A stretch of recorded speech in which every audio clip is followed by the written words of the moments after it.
থাকিলে চুল্লুখানা আরে মাতালদের মন মানি না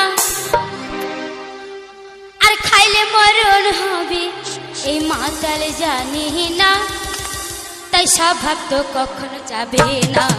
এদের স্বভাব তো কখনো যাবে না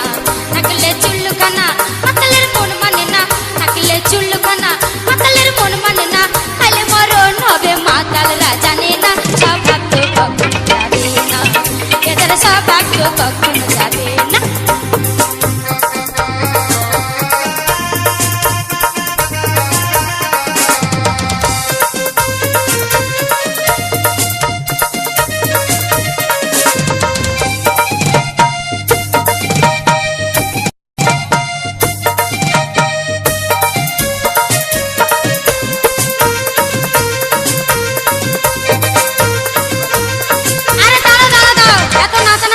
কিছু নেই